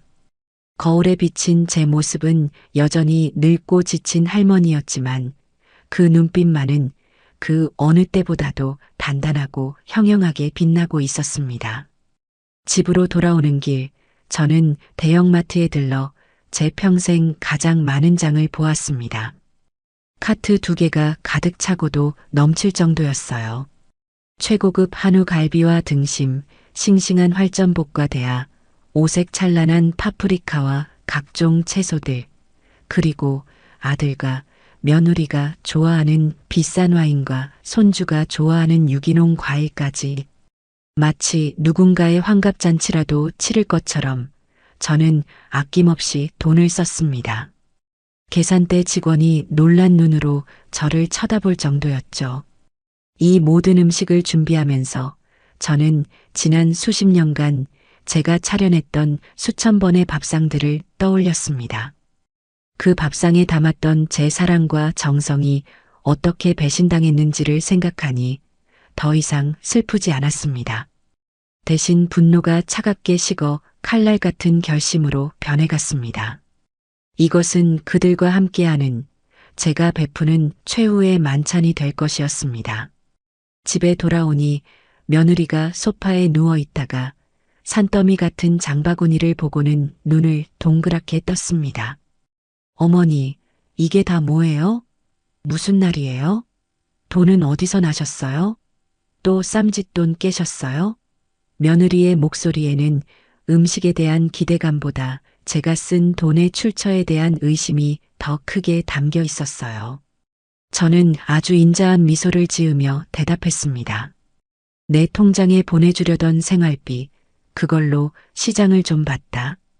이번 주 토요일 저녁에 내가 너희에게 아주 중요한 할 말이 있어서 그런다. 오랜만에 다 같이 외식이라도 할까 했는데 그냥 집에서 내가 아주 맛있는 거 해주려고. 기대하렴. 중요한 할 말이라는 떡밥에 며느리의 얼굴에 떠올랐던 의심은 순식간에 탐욕과 기대감으로 바뀌었습니다. 분명 제 재산을 증여해주거나 앞으로 손주를 돌보는 일에 대한 더 큰 헌신을 약속하는 자리일 것이라 지레짐작했을 겁니다. 며느리는 금세 표정을 바꾸고는 애교 섞인 목소리로 말했어요. 와, 정말요, 어머니? 역시 우리 어머니가 최고예요. 제가 뭐 도와드릴 거 없을까요? 저는 손을 내저으며 말했습니다. 아니다. 너는 편히 쉬고 있어라. 이건 온전히 내가 너희에게 베푸는 선물이니 맛있게 먹을 준비나 하렴. 며느리는 제 말에 신이 나서는 곧장 방으로 들어가 남편인 우식이에게 전화를 걸어 이 기쁜 소식을 전하는 듯 했습니다. 방문 틈으로 오빠 대박이야. 어머니가 드디어 재산 정리하시려나 봐. 토요일에 중요한 발표하신대. 라며 속삭이는 목소리가 희미하게 들려왔습니다. 그 모습을 지켜보는 제 입가에는 서늘한 미소가 걸려 있었습니다. 금요일 오후 저는 제 방에서 조용히 짐을 싸기 시작했습니다. 큰 여행 가방이 아닌 작은 손가방 하나가 전부였어요. 장롱 깊숙한 곳에서 잠자고 있던 남편이 마지막 생일에 선물해준 낡은 비단 손지갑과 시집 올 때 친정어머니가 유일하게 해주신 옷반지. 그것들은 제게 진정한 사랑을 주었던 사람들의 흔적이었습니다. 그리고 빛바랜 흑백 사진 한 장. 갓 돌이 지났을 무렵의 아들 우식이를 품에 안고 세상 모든 행복을 다 가진 듯 환하게 웃고 있는 젊은 시절의 제 모습이 담긴 사진이었습니다. 이 사진 속의 아이는 지금의 저 기생충 같은 아들과는 전혀 다른 존재였습니다. 제 모든 것을 주어도 아깝지 않았던 순수하고 사랑스러웠던 내 아들. 저는 그 시절의 아들을 가슴에 묻고 지금의 아들은 제 인생에서 지워버리기로 했습니다. 사진을 가만히 쓸어보다 저는 그것을 조용히 손가방 가장 깊은 곳에 넣었습니다. 그 외에는 아무것도 챙기지 않았어요. 아들 내외가 명절 때마다 의무적으로 사왔던 싸구려 내복들, 며느리가 쓰다 버리듯 제게 던져준 낡은 화장품들, 손주가 만들어준 어버이날 카네이션까지. 그들이 제게 베푼 모든 것들은 진짜가 아니었기에 저는 그 가짜 옹기들을 미련 없이 그들의 집에 남겨두고 가기로 했습니다. 짐을 다 싸고 나니 가방이 너무도 가벼워 헛웃음이 나왔습니다. 70평생을 살아온 제 인생의 무게가 고작 이 손가방 하나에 담긴다니. 하지만 동시에 그 가벼움이 제게 날개를 달아줄 것만 같았습니다. 수십 년간 저를 짓눌러왔던 어머니라는 이름의 무게를, 할머니라는 책임감의 무게를 모두 내려놓은 기분이었습니다. 저는 가방을 침대 밑 가장 깊숙한 곳에 숨겨두었습니다. 이제 모든 준비는 끝났습니다. 내일 저녁 이 지긋지긋한 연극의 마지막 장이 오르면 저는 이 가벼운 가방 하나만 들고 헐헐 날아오를 것입니다. 누구도 저를 붙잡을 수 없는 아주 먼 곳으로 말입니다. 결전의 날인 토요일 아침이 밝았습니다. 저는 그날도 어김없이 새벽 4시 반에 잠에서 깨어났지만 제 마음은 지난 수십 년간의 그 어느 아침과도 달랐습니다. 더 이상 고된 하루를 시작해야 하는 의무감이나 짓눌리는 책임감은 존재하지 않았어요. 오히려 마지막 무대에 막이 오르기를 기다리는 노련한 배우처럼 비장하면서도 차분한 흥분마저 느껴졌습니다. 제 인생이라는 연극의 일막을 제 손으로 직접 화려하게 끝맺음하는 날이었으니까요. 저는 그날 아침부터 온종일 부엌을 떠나지 않았습니다. 마치 평생의 공력을 쏟아붓는 장인처럼 제 모든 요리 솜씨를 총동원해 상다리가 휘어지도록 저녁을 차렸습니다. 최고급 한우갈비는 밤새 찬물에 담가 핏물을 깨끗이 빼고 직접 강판에 곱게 간 배와 양파를 듬뿍 넣은 양념에 정성껏 재웠습니다. 이 갈비찜은 아들 우식이가 어릴 적 생일상에 올려주면 가장 좋아했던 음식이었습니다. 그때는 아들이 맛있게 먹는 모습만 봐도 배가 불렀지만 지금은 그저 마지막 의무를 다하는 차가운 마음뿐이었습니다. 압력솥에 푹 쪄낸 갈비찜은 젓가락만 대도 살이 스르르 발라질 만큼 부드럽게 완성되었죠. 싱싱한 활전복은 칫솔로 구석구석 깨끗이 닦아내고 칼집을 촘촘히 내어 버터에 노릇하게 구워냈습니다. 며느리 다미가 해산물을 좋아한다는 사실을 기억하고 준비한 요리였습니다. 그녀가 처음 이 집에 시집와 어머니, 전복 버터구이 정말 좋아해요라며 애교를 떨던 모습이 떠올랐지만 이제 그 기억은 역겨운 위선으로만 느껴졌습니다. 오색 찬란한 파프리카와 버섯을 듬뿍 넣은 잡채는 금방 불지 않도록 당면을 따로 삶아 정성껏 무쳤습니다. 그 외에도 손수 반죽하여 곱게 부친 녹두전과 동태전, 쌉쌀한 향이 일품인 더덕구이, 제철을 맞아 향긋한 취나물과 고사리나물 무침까지 식탁 위에는 빈틈이 보이지 않을 정도로 10가지가 넘는 요리들이 화려하게 차려졌습니다. 심지어 저는 평소에는 잘 쓰지 않던 장롱 깊숙이 보관해 두었던 최고급 유기그릇까지 꺼내 음식을 담았습니다. 마치 누군가의 환갑잔치나 명절 당일 같았어요. 이 모든 음식을 준비하면서도 저는 조금도 힘들지 않았습니다. 이것은 노동이 아니었습니다. 제 과거와의 작별을 고하는 장엄하고 신성한 의식이었으니까요. 저녁 7시 아들 내외와 손주가 식탁에 둘러앉았습니다. 평소와는 다른 화려한 상차림과 번쩍이는 유기그릇에 그들의 얼굴에는 감탄과 노골적인 기대감이 가득했어요. 와, 어머니, 오늘 정말 무슨 날이에요? 완전 임금님 수라상이네요. 역시 어머니 음식 솜씨는 대한민국 최고예요. 아들은 호들갑을 떨며 엄지를 치켜 세웠고 며느리는 이미 눈으로 어떤 음식을 먼저 먹을지 탐색하며 입맛을 다셨습니다. 어머님 정말 대단하세요. 이 귀한 걸 언제 다 준비하셨어요? 저희 오늘 정말 입이 호강하겠네요. 손주 서준이마저 할머니 갈비찜 냄새가 장난 아니에요.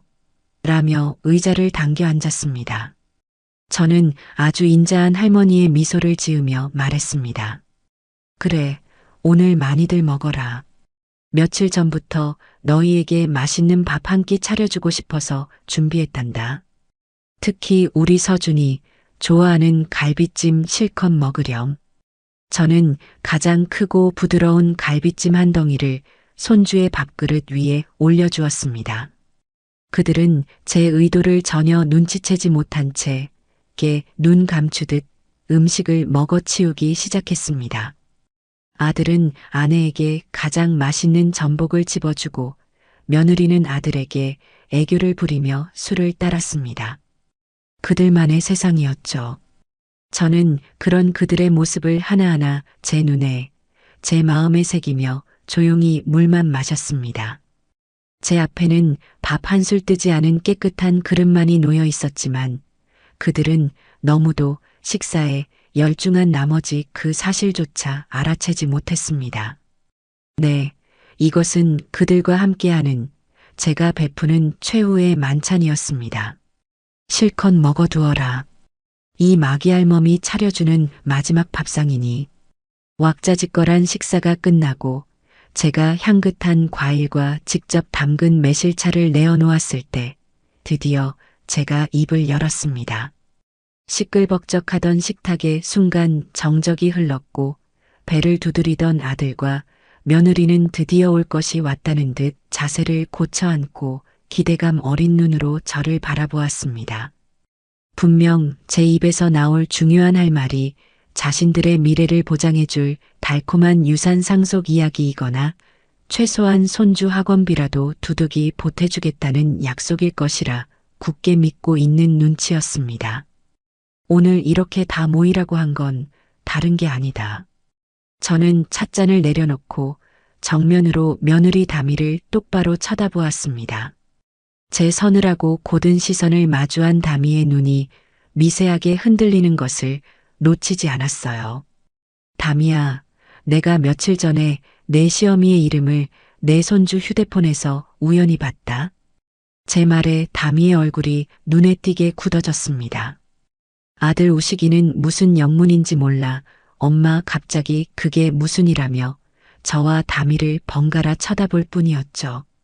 저는 잠시 말을 멈추고 그 숨막히는 정적을 즐겼습니다. 그리고 가장 차분하고 냉정한 하지만 모든 사람의 심장을 꿰뚫을 만큼 날카로운 목소리로 다음 말을 이었습니다. 내 이름이 마귀알멈이라고 저장되어 있더구나. 쨍그랑 날카로운 소리가 거실을 울렸습니다. 며느리가 들고 있던 과일 포크를 사기 접시 위로 떨어뜨린 소리였어요. 다미의 얼굴은 순식간에 새하얗게 질려 핏기 하나 없었고 아들 우식의 얼굴은 당혹감과 불신 그리고 이해할 수 없다는 표정으로 흉하게 일그러졌습니다. 엄마 그게 무슨 말이야? 다미, 너 이게 사실이야? 엄마한테 설명 좀 해봐. 아들의 다그침에 며느리는 입술을 파르르 떨며 필사적으로 변명을 쥐어짰습니다. 목소리는 심하게 떨리고 있었어요. 어머니, 그건 절대 그런 뜻이 아니고요. 그냥 친구들끼리 장난으로 서준이가 요즘 유튜브 보고 이상한 말을 배워와서 애칭처럼 아시잖아요. 요즘 젊은 사람들. 정말이에요, 어머니. 오해세요. 서준이가 할머니를 얼마나 좋아하는데요. 그때였습니다. 저는 기다렸다는 듯이 며느리의 구차한 변명을 산산조각 낼 마지막 카드를 꺼내 들었습니다. 저는 피식하고 경멸이 가득 담긴 웃음까지 터뜨렸습니다. 제 웃음소리에 며느리의 얼굴은 더욱 공포에 질려갔어요. 장난이라고? 애칭이라고? 저는 찻잔을 들어 한 모금 마신 뒤 찻잔을 내려놓으며 나지막이 말했습니다. 그래, 100번 양보해서 그건 서준이의 짓궂은 장난이었다고 치자. 그럼 며칠 전 내 친정어미와 통화하면서 우리 시어머니? 그냥 집에 있는 집사지 뭐. 가끔 마귀알몸처럼 잔소리하는 게 흠이지만 이라고 말한 것도 그저 장난이었겠구나. 제가 그녀의 말을 토씨 하나 틀리지 않고 그대로 읊자 며느리의 동공이 지진이라도 난 듯 격렬하게 흔들렸습니다. 자신의 비밀스러운 뒷담화를 제가 모두 알고 있었다는 사실에 경악을 금치 못하는 얼굴이었어요. 그 한마디에 모든 상황은 종료되었습니다. 며느리는 더 이상 아무런 변명도 하지 못하고 잿빛이 된 얼굴로 고개를 푹 숙였습니다. 모든 진실을 알아버린 아들은 배신감에 찬 눈으로 아내를 그리고 어쩔 줄 모르겠다는 참담한 눈으로 저를 바라보았습니다. 저는 그 순간 자리에서 천천히 일어났습니다. 그리고 제 인생을 건 가장 장엄하고 비장한 마지막 선언을 시작했습니다. 제 목소리는 떨리지 않았습니다. 오히려 얼음장처럼 차갑고 단단했으며 한 음절 한 음절이 비수처럼 날아가 그들의 심장에 박혔습니다. 나는 너를 아들로 키우고 너를 며느리로 맞아 내 모든 것을 내주었다. 내 남은 인생은 너희의 행복을 위해 존재한다고 믿었다. 하지만 너희는 그 고귀한 시간 동안 나를 마귀알몸과 집사로 취급하며 뒤에서 비웃고 모욕했구나. 지난 수십 년간 나는 우식이 엄마로 그리고 서준이 할머니로 살았다. 내 이름 이연자는 잊은 지 오래였지. 그런데 너희는 내게 새로운 이름까지 지어주었더구나. 고맙다. 너희 덕분에 내가 얼마나 어리석었는지 깨달았으니 나는 오늘부로 너희의 어미도 서준이의 할미도 아니다. 너희가 시작한 이 더럽고 역겨운 연극의 주인공 노릇은 이제 사양하겠다. 너희는 오늘 너희의 가장 든든한 울타리와 뿌리를 동시에 잃는 것이다. 그리고 저는 그들의 숨통을 끊어놓을 마지막 한마디를 뱉었습니다. 그리고 너희가 그토록 당연하게 여기며 주인 행세를 하던 이 집은 사흘 전에 이미 팔렸다. 뭐라고요? 아들과 며느리가 동시에 자리에서 벌떡 일어섰습니다. 그들의 얼굴에는 공포와 불신이 뒤섞여 있었습니다. 엄마, 지금 농담하는 거지? 그게 무슨 말이야? 집이 팔리다니. 엄마 마음대로 이 집을 팔 수 없어. 이 집은 내 집이기도 하다고. 아들이 이성을 잃고 소리쳤습니다. 저는 방으로 들어가 미리 싸두었던 작은 손가방을 들고 나왔습니다. 그리고 그들의 면전에 집 매매 계약서 사본과 제 이름으로 찍힌 통장 잔고 증명서를 함께 던졌습니다. 내 눈으로 직접 확인해 보거라.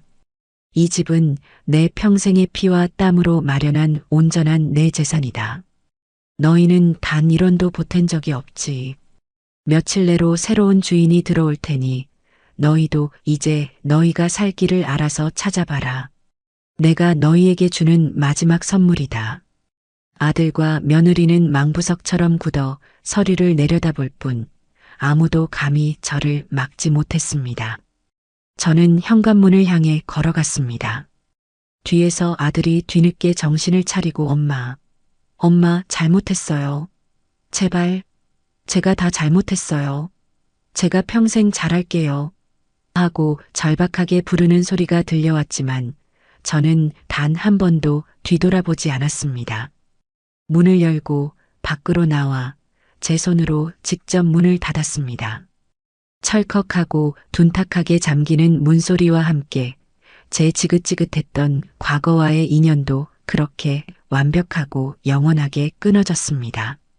그 지옥 같던 집의 현관문을 닫고 나온 순간 저는 수십 년간 제 어깨를 짓누르던 무거운 갑옷을 벗어 던진 듯한 해방감을 느꼈습니다. 문 안쪽에서 아들이 문을 두드리며 절규하는 소리, 며느리가 악을 쓰며 우는 소리가 희미하게 들려왔지만 그 소리들은 더 이상 제 마음에 어떤 파문도 일으키지 못했습니다. 그들은 이미 제 세상 밖의 사람들이었습니다. 저는 엘리베이터 버튼을 누르고 1층에 도착하자마자 조금의 망설임도 없이 아파트 단지를 빠져나왔습니다. 아파트 단지 입구에는 검은색 승용차 한 대가 비상등을 켠 채 저를 기다리고 있었습니다. 제가 미리 연락해둔 제 유일한 핏줄이자 언제나 제 편이었던 딸의 차였습니다. 딸은 차에서 내려 저를 보자마자 눈물을 글썽이며 제 손을 잡았습니다. 엄마 괜찮아? 정말 괜찮은 거야? 저는 아무 말 없이 딸의 손을 마주 잡고 희미하게 웃어 보였습니다. 그 미소 하나로 제 모든 대답을 대신했습니다. 차에 올라타자 딸은 아무것도 묻지 않고 조용히 차를 몰아 고속도로를 향했습니다. 빠르게 스쳐 지나가는 차창 밖 풍경을 보며 저는 제가 평생을 살았던 동네가 한순간에 낯설게 느껴지는 기묘한 감각에 휩싸였습니다. 백미러를 통해 점점 작아지는 아파트의 모습을 보았지만 이상하게도 눈물은 단 한 방울도 나지 않았습니다. 오히려 제2의 인생을 향해 달려가는 지금 이 순간이 제 인생에서 가장 자유롭고 평온하게 느껴졌습니다. 딸이 미리 마련해둔 시내의 한적한 호텔에 도착한 저는 방에 들어서자마자 가장 먼저 제 낡은 휴대폰을 꺼내 들었습니다. 그리고 주저없이 전원 버튼을 길게 눌러 껐습니다. 뒷덮개를 열어 유심칩을 빼낸 뒤 저는 가방에서 작은 손톱깎이를 꺼내 그 플라스틱 조각을 망설임 없이 두 동강 내어버렸습니다. 제 과거와 연결된 마지막 끈이었던 그 작은 칩 조각을 저는 휴지통에 버렸습니다. 이제 그들의 절규도 가식적인 사과도 비겁한 변명도 더 이상 제게 닿을 수 없었습니다. 다음 날 아침 약속대로 부동산 사장님에게서 전화가 걸려왔습니다.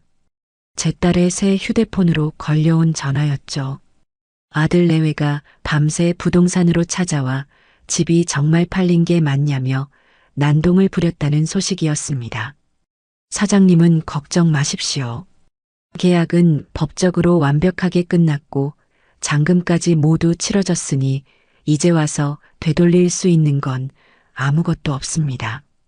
제가 알아서 잘 처리하겠습니다라며 저를 안심시켰습니다.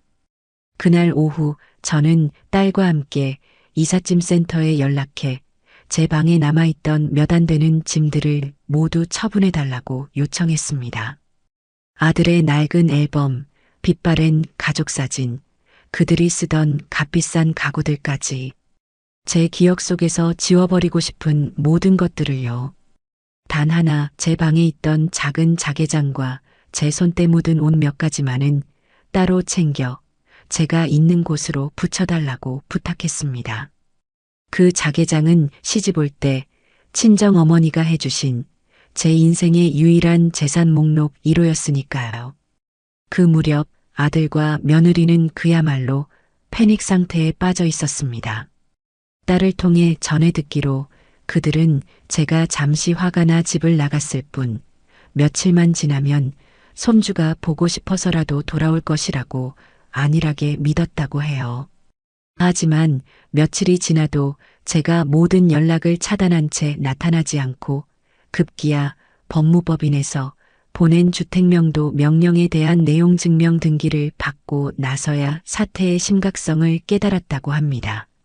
내용 증명에는 일주일 내로 집을 비우지 않을 시 법적 절차에 따라 강제 집행을 진행할 것이라는 서늘한 문구가 적혀 있었다고 합니다.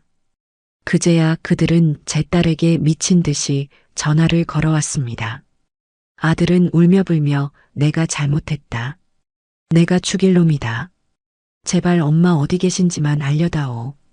직접 찾아가서 무릎 꿇고 빌겠다고 애원했고 며느리는 아가씨, 저 정말 이대로 길거리에 나앉게 생겼어요.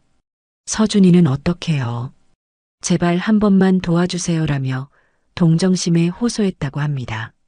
하지만 제게 모든 진실을 듣고 누구보다 분노하고 있던 딸은 그들의 호소를 냉정하게 잘라냈습니다. 오빠 다시는 나한테 이런 일로 전화하지 마. 엄마한테 어떻게 그런 짓을 하고 이제 와서 용서를 빌어? 오빠는 엄마 아들일지 몰라도 나한테는 엄마를 지옥에 살게 한 공범일 뿐이야. 오빠와 올케가 지금 겪는 고통은 엄마가 수년간 겪었던 고통에 비하면 아무것도 아니야. 뻘 달게 받아. 딸의 단호한 대처에 그들이 기댈 수 있는 마지막 동아줄마저 끊어졌습니다. 이제 그들에게 남은 것은 스스로의 잘못이 만들어낸 절망의 구렁텅이로 떨어지는 일뿐이었습니다.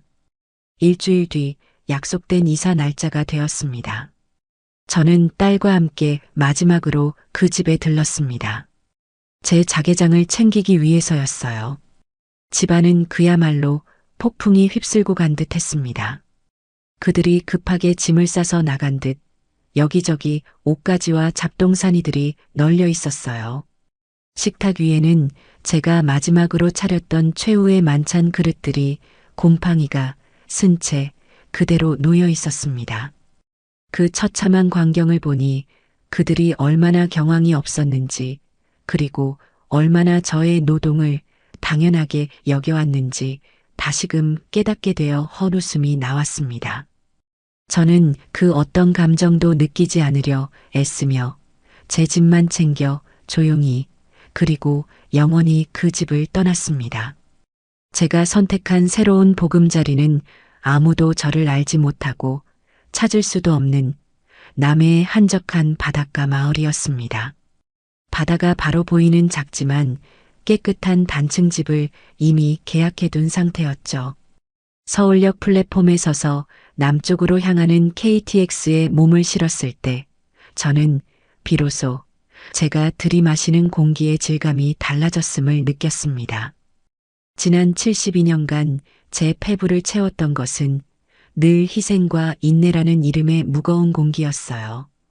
기차의 목적지는 남해가 아닌 그곳으로 가는 길목에 있는 도시 진주였습니다. 기차가 서울의 잿빛 빌딩 숲을 벗어나 초록빛 들판을 달리기 시작했을 때 저는 창밖으로 빠르게 스쳐 지나가는 풍경들을 보며 아주 오랜만에 아이처럼 가슴이 뛰는 것을 느꼈습니다. 2시간이 조금 넘어 진주역에 내려 저는 다시 남해로 향하는 시외버스에 올랐습니다. 낯선 도시의 버스터미널에서 다음 차를 기다리는 동안 제 주변의 모든 것이 새롭게 느껴졌습니다. 구수한 사투리가 오가는 소리, 처음 보는 지역 막걸리, 광고판, 낯선 행선지를 알리는 안내 방송까지. 그 생경함 속에서 저는 제가 과거와 완벽하게 단절된 새로운 공간에 와 있다는 사실을 실감할 수 있었습니다. 버스가 남해대교의 붉은 아치를 건너 섬으로 들어설 때 차창 밖으로 펼쳐지는 윤슬 가득한 바다를 보며 저는 비로소 진짜 제 땅에 발을 디뎠음을 직감했습니다. 제가 계약한 집은 마을에서도 가장 한적한 언덕배기에 자리한 하얀 담장의 작은 단층 집이었습니다. 택시에서 내려 집 앞에 섰을 때 저는 한참이나 그곳을 떠나지 못하고 멍하니 집을 바라보았습니다.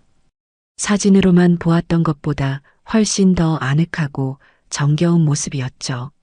낡았지만 정갈하게 관리된 외관, 지붕을 타고 흐르는 담쟁이 덩굴, 그리고 마당 한편에 늠름하게 서 있는 가지마다 주홍빛 감이 주렁주렁 열린 커다란 감나무까지, 그 모든 것이 마치 오랫동안 저를 기다려온 것처럼 따뜻하고 살갑게 느껴졌습니다. 이 집은 더 이상 아들 내외의 안락함을 위해 존재하는 공간이 아니었습니다. 오직 저, 이연자 한 사람만을 위한 저의 첫 번째 진짜 내 집이었죠. 묵직한 철제 대문을 열고 안으로 들어서자 가장 먼저 저를 반긴 것은 방치되어 무성하게 자란 잡초들이었습니다. 마당이라기보다는 작은 정글에 가까웠어요. 하지만 제 눈에는 그 잡초들마저 사랑스러워 보였습니다. 그 너머에 펼쳐질 저의 새로운 삶을 위한 제가 직접 가꾸고 일궈나가야 할 희망의 땅처럼 느껴졌기 때문입니다. 집안은 며칠간 비어 있었음에도 불구하고 남향으로 난 커다란 창 덕분에 햇살이 가득 들어와 따뜻하고 밝았습니다. 저는 가방을 내려놓고 거실 한가운데에 한참을 서서 집안 구석구석을 눈에 담았습니다. 아무도 없는 집, 오직 저 하나뿐인 공간. 무섭거나 외롭지 않았습니다. 오히려 수십 년 만에 처음으로 완벽한 자유와 고요한 평화를 느꼈습니다. 저는 가장 먼저 집안의 모든 창문을 활짝 열어젖혔습니다. 묵은 공기가 빠져나가고 상쾌한 바닷바람이 집안 가득 들어와 저를 부드럽게 감쌌습니다. 마치 이 집이 제게 잘 왔다고, 이제 편히 쉬라고 위로를 건네는 것만 같았습니다. 그날 오후 서울에서 붙인 제 유일한 재산 목록 1호인 자개장이 도착했습니다. 이삿짐 센터 직원들이 조심스럽게 자개장을 안방에 내려놓았을 때 저는 비로소 이 집이 온전히 제 공간이 되었음을 실감할 수 있었습니다. 친정어머니의 손때가 묻은 자개장 위로 따스한 햇살이 쏟아져 내리는 모습을 보며 저는 마음속으로 다짐했습니다. 이 집을 제 남은 인생을 함께할 가장 행복하고 평온한 안식처로 만들겠다고 말입니다. 저는 그날 저녁 집 근처의 작은 식료품 가게에 들러 쌀과 된장, 그리고 두부 한 모를 샀습니다. 그리고 제 손으로 직접 오직 저 자신만을 위한 첫 번째 저녁 식사를 차렸습니다. 보글보글 끓인 된장찌개와 갓 지은 흰쌀밥. 반찬은 김치 하나가 전부였지만 제 인생에서 먹었던 그 어떤 진수성찬보다도 더 달고 맛있었습니다. 식탁에 앉아 천천히 밥을 씹으며 저는 제가 음식을 통해 처음으로 위로받는다는 느낌을 받았습니다. 다음 날부터 저는 새로운 삶에 뿌리를 내리기 위한 첫 번째 프로젝트에 돌입했습니다. 바로 무성한 잡초로 뒤덮인 마당을 저만의 작은 텃밭으로 가꾸는 일이었습니다. 저는 난생 처음으로 몸빼 바지를 입고 밀짚 모자를 눌러 쓴 채 호미와 낫을 들고 마당으로 나섰습니다. 처음 해보는 밭일은 생각보다 고됐습니다. 제 키만큼 자란 잡초들을 베어내는 일도, 땅속 깊이 뿌리내린 질긴 잡초 뿌리를 캐내는 일도, 딱딱하게 굳은 땅을 일구는 일도 허리와 무릎에 큰 부담을 주었죠. 하루 종일 쪼그려 앉아 일을 하고 나면 온몸이 쑤시고 아팠지만 이상하게도 마음만은 날아갈 듯이 가벼웠습니다. 땀을 흘리며 땅을 파헤칠 때마다 제 마음속에 응어리져 있던 분노와 슬픔의 찌꺼기들이 함께 뽑혀 나가는 듯한 기분이 들었기 때문입니다. 며칠간의 고된 노동 끝에 잡초로 가득했던 황무지는 마침내 깨끗하고 부드러운 흙을 드러냈습니다. 저는 동네 읍내에 있는 종묘상에 찾아가 상추와 깻잎, 고추와 방울토마토 모종을 사왔습니다. 종묘상 주인은 제 서툰 질문에도 친절하게 답해주며 흙 고르는 법부터 거름 주는 법까지 차근차근 알려주었어요. 서울서 오셨나 봐요? 여긴 공기가 좋아서 뭘 심어도 쑥쑥 잘 자랄 겁니다. 농사일이 힘들어도 직접 키운 거 따먹는 재미가 쏠쏠하지요. 주인의 구수한 사투리와 따뜻한 격려에 저는 낯선 곳에 대한 두려움 대신 따뜻한 정을 느낄 수 있었습니다. 정성껏 고른 흙에 모종을 하나하나 심고 물을 흠뻑 주었을 때 저는 제 손으로 직접 새로운 생명을 심었다는 사실에 가슴 벅찬 감동을 느꼈습니다. 매일 아침 눈을 뜨면 가장 먼저 텃밭으로 나가 밤새 조금씩 자라난 새싹들을 확인하는 것이 제 새로운 일과가 되었습니다. 그 작은 생명들이 햇살을 받고 무럭무럭 자라나는 모습을 보는 것만으로도 제 메마른 마음에 새로운 활력이 돋아나는 것 같았어요. 텃밭 가꾸기에 어느 정도 익숙해질 무렵 저는 용기를 내어 새로운 도전에 나서기로 했습니다. 바로 동네 문화센터에 내 인생의 자서전 쓰기 강좌에 등록한 것입니다. 평생 누군가의 엄마, 누군가의 할머니로만 살아왔지. 정작 나, 이연자의 인생에 대해 깊이 생각해 본 적이 없었기 때문입니다. 어쩌면 제 파란만장했던 삶을 글로 써내려가다 보면 과거의 상처를 치유하고 미래를 살아갈 힘을 얻을 수 있을지도 모른다는 막연한 기대감이 들었습니다. 강좌 첫날 저는 어색하고 떨리는 마음으로 강의실 문을 열었습니다. 안에는 저와 비슷한 연배의 대여섯 명의 어르신들이 먼저 와서 자리를 잡고 있었어요. 모두가 낯선 얼굴이었지만 그들의 눈빛에서는 새로운 배움에 대한 설렘과 기대가 묻어났습니다. 제가 머뭇거리며 뒷자리에 앉자 옆자리에 앉아있던 고운 인상의 한 분이 제게 먼저 말을 걸어왔습니다. 처음 오셨나 봐요? 저도 지난 학기부터 시작했는데 이거 정말 재미있어요. 저는 김정숙이라고 합니다. 그녀의 온화한 미소와 나지막한 목소리에 제 마음의 빗장이 조금은 열리는 기분이었습니다. 그렇게 저는 제 인생에서 처음으로 누군가의 무엇이 아닌 이연자라는 이름으로 새로운 관계를 맺기 시작했습니다. 수업이 시작되고 강사님은 우리에게 첫 번째 과제를 내주었습니다. 내 이름은 누구누구입니다 라는 문장으로 시작하는 자기소개 글을 써오라는 것이었죠.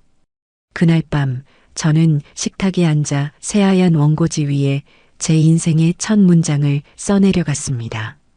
내 이름은 이연자입니다. 그 간단한 문장을 쓰는데 제 손은 파르르 떨렸습니다. 지난 수십 년간 잊고 살았던, 아니, 빼앗겼던 제 이름을 되찾는 신성한 의식과도 같았어요. 저는 그날 밤 뜬 눈으로 제가 살아온 인생을 되돌아보며 원고지를 채워나갔습니다. 억척같이 시장에서 일하며 홀로 아들을 키웠던 젊은 날 남편을 먼저 떠나보내고 눈물로 밤을 지새웠던 슬픈 기억, 그리고 아들 내외의 집에서 마귀알몸으로 살아야 했던 굴욕적인 시간까지 제 모든 과거를 정직하게 마주하고 글로 옮기는 작업은 골마 터진 상처를 제 손으로 직접 소독하는 것처럼 아프고 고통스러웠습니다. 하지만 한자 한자 써내려갈수록 제 마음은 오히려 가벼워지고 단단해졌습니다. 그리고 그 글의 마지막에 저는 이렇게 적었습니다. 그리고 나는 오늘 72년 만에 처음으로 진짜 나의 인생을 시작하려 합니다. 제 새로운 삶은 그렇게 조용하지만 단단하게 뿌리를 내리고 있었습니다. 남해의 잔잔한 파도처럼 평온했던 제 일상에 예상치 못한 파문이 일기 시작한 것은 계절이 바뀌어 스산한 가을바람이 불어올 무렵이었습니다. 과거의 망령들은 제가 아무리 멀리 도망쳐도 끈질기게 제 발목을 잡으려고 했어요. 하지만 이제 저는 더 이상 그들의 그림자에 휘둘리는 나약한 존재가 아니었습니다. 제 발은 이미 새로운 땅에 굳건히 뿌리를 내리고 있었으니까요. 그날 오후 저는 자서전 쓰기 수업을 마치고 친구가 된 정숙 씨와 함께 동네 찻집에서 따뜻한 대추차를 마시고 있었습니다. 저희는 각자 써온 글을 서로에게 읽어주며 서로의 인생을 위로하고 격려하는 시간을 보내고 있었죠. 그때 제 딸에게서 전화가 걸려왔습니다.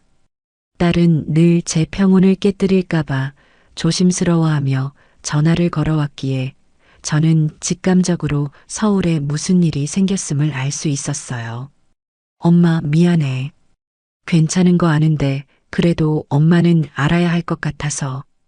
딸의 목소리는 무겁게 가라앉아 있었습니다. 딸이 전해준 아들 내외의 소식은 제가 예상했던 것보다 훨씬 더 비참하고 처절했습니다. 당장 살던 집에서 쫓겨난 그들은 급하게 대출을 받아 서울 변두리의 낡고 작은 빌라 반지하로 거처를 옮겼다고 합니다. 제가 살던 집은 햇살이 잘 드는 남향의 30평대 아파트였지만 그들의 새 보금자리는 낮에도 불을 켜지 않으면 어두컴컴하고 벽에는 축축한 곰팡이가 피어 여름이면 퀴퀴한 냄새가 진동하는 곳이라고 했어요. 당연히 자신들의 것이 될 줄 알았던 안락한 보금자리와 제가 당연히 제공했던 모든 경제적 지원이 한순간에 사라지자 그들은 현실의 냉혹한 벽에 그대로 부딪힌 것입니다. 아들 우식이는 갑자기 늘어난 대출 이자와 월세, 그리고 예전처럼 마음껏 쓸 수 없게 된 생활비의 압박에 시달리기 시작했습니다. 스트레스 때문에 회사 일에도 집중하지 못해 큰 실수를 저질렀고 중요한 프로젝트에서 배제되어 사실상 승진길이 막혔다고 해요. 매일 밤 술에 취해 들어와서는 내가 왜 이렇게 살아야 하냐며 신세 한탄을 하거나 아내인 다미에게 폭언을 퍼붓는 일이 잦아졌다고 했습니다. 며느리 다미 역시 마찬가지였습니다. 제가 해주던 따뜻한 밥 대신 매일 배달 음식으로 끼니를 때우고 제가 도맡아 하던 육아와 살림이 온전히 자신의 몫이 되자 히스테리가 날로 심해져 갔다고 합니다. 명품 옷과 가방을 사지 못하는 자신의 처지를 비관하며 모든 것을 제 탓으로 돌리고 있었다고 해요. 경제적 압박과 생활의 고단함은 자연스럽게 잦은 다툼으로 이어졌습니다. 딸의 말에 따르면 그들은 서로에게 책임을 떠넘기며 매일같이 싸운다고 했습니다. 이게 다 너가 엄마한테 마귀알몸이라고만 안 했어도 라며 소리 지르는 아들과 그럼 오빠는 뭐 했는데? 옆에서 반감만 했잖아. 오빠가 조금만 똑똑했어도 집 명이라도 미리 받아놨으면 이 꼴은 안 당했을 거 아냐? 라며 악을 쓰는 며느리. 그 지옥 같은 싸움 속에서 손주 서준이는 방구석에 숨어 울고 있기 일쑤라고 했습니다. 딸은 울먹이며 말했어요. 엄마, 어젯밤에는 오빠가 술에 취해서는 올케한테 손까지 올린 것 같아. 서준이가 나한테 전화해서 무섭다고 엉엉 울더라. 내가 정말 어떻게 해야 할지 모르겠어. 딸의 이야기를 듣는 내내 제 마음은 이상할 정도로 고요했습니다. 그들의 비참한 현실이 제게는 더 이상 아픔이나 상처가 아닌 그저 인과응보라는 이름의 당연한 결과처럼 느껴졌기 때문입니다. 하지만 아무 잘못 없는 손주가 그 지옥 속에서 고통받고 있다는 사실에는 가슴이 미어졌습니다. 저는 딸에게 담담하게 말했습니다. 나는 괜찮다. 그저 사실을 알고 싶었을 뿐이니 담담하게 전해줘서 고맙구나. 그들은 그들 스스로가 만든 결과를 감당해야 할 뿐이다. 하지만 서준이는 그 아이는 지켜줘야지. 정 힘들면 내가 잠시 데리고 있거라. 필요한 돈은 내가 모두 보내주마. 하지만 그들은 쉽게 포기하지 않았습니다. 딸을 통해 제게 연락이 닿지 않자 어떻게 알아냈는지 제 새 휴대폰 번호로 직접 전화를 걸어오기 시작했습니다.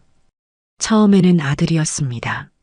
수십 통의 부재중 전화 끝에 제가 마지못해 전화를 받자 수화기 너머에서는 낯선 남자의 절규가 들려왔습니다. 엄마, 엄마, 나 우식이야. 엄마, 내가 잘못했어. 내가 정말 죽일 놈이야. 제발 우리 좀 살려줘, 엄마. 아들은 목이 쉰 목소리로 울부짖었습니다. 하지만 제 마음은 조금도 흔들리지 않았어요. 저는 제 평생 가장 냉정한 목소리로 입을 열었습니다.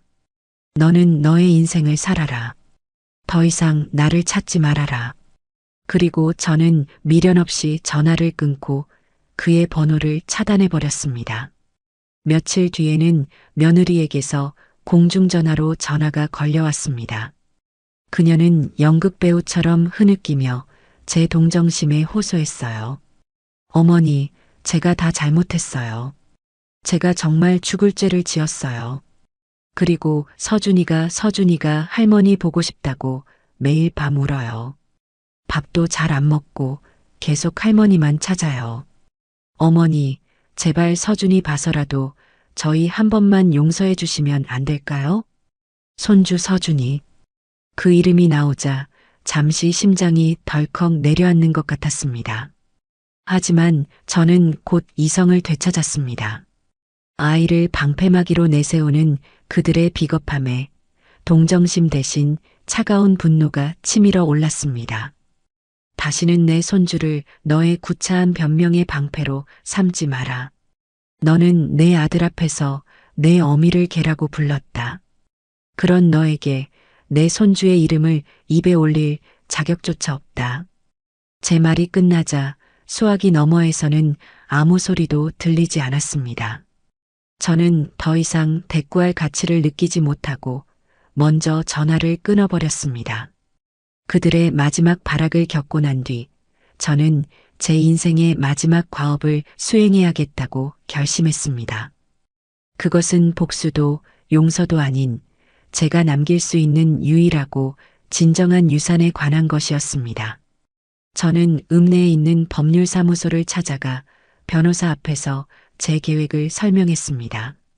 제 전 재산의 절반을 제 손주 김서준의 이름으로 신탁하고 싶습니다. 제 말에 젊은 변호사는 잠시 놀란 듯 했지만 곧 제 뜻을 이해하고 고개를 끄덕였습니다. 저는 신탁의 조건을 명확하고 단호하게 제시했습니다. 이 신탁 자산은 서준이가 만 25세가 되는 해의 생일 전까지는 그 누구도 심지어 친권자인 제 아들과 며느리라 할지라도 단 1원도 손댈 수 없도록 설정해 주십시오. 오직 서준이의 대학 등록금이나 해외 유학 혹은 자신의 사업을 시작할 때와 같이 아이의 미래를 위한 명확한 목적이 있을 경우에만 변호사님의 관리 감독하에 일부를 사용할 수 있도록 해 주십시오. 그리고 나머지 재산은 제가 죽은 뒤 제가 사는 이남해의 불우한 노인들을 위해 모두 기부하겠습니다. 그것은 제가 손주에게 줄 수 있는 최선의 그리고 마지막 사랑의 방식이었습니다. 부모의 그늘 아래서 상처받고 자라날 아이에게 스스로의 힘으로 일어설 수 있는 최소한의 발판을 마련해주고 싶었습니다. 하지만 그 돈이 결코 아이의 부모를 위한 위로금이 되어서는 안 되었습니다. 저의 헌신이 또다시 그들의 탐욕을 채우는 데 쓰이는 것을 저는 절대로 용납할 수 없었습니다. 변호사는 제 뜻을 모두 반영하여 법적으로 완벽한 서류를 작성해 주었고 저는 그 서류에 제 마지막 도장을 찍었습니다. 마음이 놀랄 만큼 가벼워졌습니다. 이제 이 세상에 남길 미련도 걱정도 모두 사라진 기분이었습니다. 모든 법적 절차를 마치고 난 뒤 제 삶에는 완벽한 평온이 찾아왔습니다. 더 이상 서울에서 걸려오는 불청객의 전화도 저를 흔들려는 가식적인 눈물도 없었습니다. 저는 온전히 저의 새로운 삶에 집중할 수 있었죠. 제가 가꾼 텃밭의 상추는 어느새 무성하게 자라나 동네 사람들과 나누어 먹을 정도가 되었고, 자서전 쓰기 강좌에서 쓴 제 글은 지역신문의 작은 코너로 연재되는 영광을 누리게 되었습니다. 72.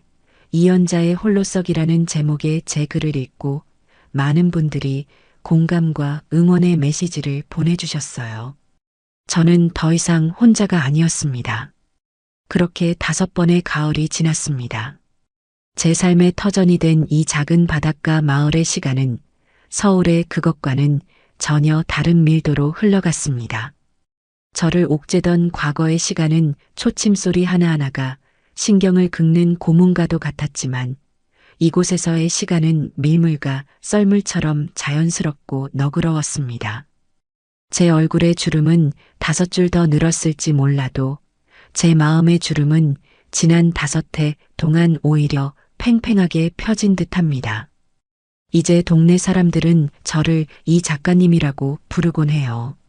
늙은 할머니의 소일거리라고 생각했던 글쓰기가 제게 작가라는 새로운 이름을 선물해 준 것이지요. 저는 제 작은 집 거실을 동네 사랑방처럼 개방해서 글쓰기에 관심 있는 어르신들과 함께 매주 모여 서로의 글을 읽고 이야기꽃을 피웁니다. 잃어버린 가족 대신 저는 제 삶의 마지막을 함께할 더없이 소중한 이웃과 친구들을 얻었습니다. 그들의 소식은 이제 아주 가끔 바람결에 먼지처럼 실려올 뿐입니다. 얼마 전 제 딸이 어렵게 입을 열었습니다. 아들 우식이와 며느리 다미는 결국 이혼 서류에 도장을 찍었다고 합니다. 서로에 대한 원망과 경제적 파탄을 이기지 못하고 결국 각자의 길을 가게 된 것이죠. 손주 서준이의 양육권은 며느리가 갖게 되었고, 아들은 최소한의 양육비만 보내며 공사장을 전전하며 겨우 입에 풀칠만 하고 산다고 했습니다. 딸의 말에 따르면 아들은 술에 취할 때마다 딸에게 전화를 걸어와 이렇게 울부짖었다고 해요. 내가 정말 개만도 못한 놈이었어. 다미가 잘못한 건 맞아. 하지만 그걸 알면서도 내 어머니가 내 집에서 그런 취급을 받는 걸 보면서도 아무렇지 않았던 내가 더 나쁜 놈이야. 나는 아들로서도 인간으로서도 실패했어. 엄마 볼 자격도 용서를 빌 자격도 없어. 그냥 내가 잘못했다고 그것만이라도 엄마한테 전해줘. 딸에게 그 이야기를 전해 듣는 순간 제 마음은 무겁게 가라앉았습니다. 통쾌함보다는 깊은 슬픔이 밀려왔어요. 제 아들이 마침내 철이 든 모양이었지만 너무도 늦어버린 뒤였습니다. 그는 스스로의 과오를 깨닫는데 혹독한 대가를 치른 셈이지요. 저는 딸에게 담담하게 말했습니다. 이제 와서 그게 무슨 소용이 있겠니? 그는 그의 인생을, 나는 나의 인생을 살면 되는 거다. 그저 어디서든 자기 몫의 벌을 달게 받으며 부끄럽지 않게 살아가라고만 전해다오. 그것이 제가 아들이라는 존재에게 건넬 수 있는 마지막 말이었습니다. 가장 제 마음에 돌덩이처럼 걸려있던 것은 역시 손주 서준이었습니다. 아이는 어느새 씩씩한 중학생이 되었다고 해요. 고민 끝에 저는 딸에게 한 가지 제안을 했습니다. 제가 아이를 만나러 가겠다고. 단 그 사실을 아들과 며느리는 절대로 알아서는 안 되며, 만남은 오직 딸의 동행하에 제가 사는 곳과 그들이 사는 곳의 중간쯤에 위치한 어느 조용한 공원에서 이루어져야 한다는 조건을 걸었습니다. 약속한 날 저는 난생 처음으로 누군가를 만나러 가기 위해 몇 번이고 옷을 갈아입으며 안절부절 못했습니다. 공원 벤치에 앉아 아이를 기다리는 시간은 제게 영원처럼 길게 느껴졌어요. 멀리서 딸의 손을 잡고 걸어오는 훌쩍 자란 아이의 모습이 보이자 저도 모르게 자리에서 벌떡 일어났습니다. 아이는 제 생각보다 훨씬 더 크고 늠름하게 자라 있었습니다. 하지만 얼굴에는 여전히 옅은 그늘이 어려 있었어요. 아이는 제 앞에 서더니 한참이나 저를 바라보다가 이내 허리를 깊이 숙여 제게 인사를 했습니다. 할머니, 안녕하세요. 저 서준이에요. 그리고 죄송해요. 제가 너무 어렸어요. 정말 죄송합니다. 아이의 진심 어린 사과에 제 눈에서는 저도 모르게 뜨거운 눈물이 흘러내렸습니다. 저는 아이를 힘껏 끌어안았습니다. 아니다, 서준아. 괜찮다. 다 괜찮아. 어른들의 잘못이지 우리 서준이 잘못이 아니야. 한참을 부둥켜 안고 온 뒤 우리는 벤치에 나란히 앉아 그동안의 이야기를 나누었습니다. 아이는 이제 더 이상 저를 마귀 알몸으로 기억하지 않았습니다. 힘들 때마다 자신을 위해 모든 것을 바쳤던 할머니를 그리워했다고 말했습니다.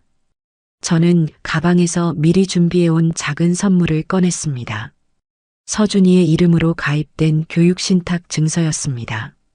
서준아, 이건 할미가 너에게 주는 마지막 선물이다. 내가 앞으로 살아가면서 너의 꿈을 펼치고 싶을 때 아주 큰 힘이 되어줄 게다.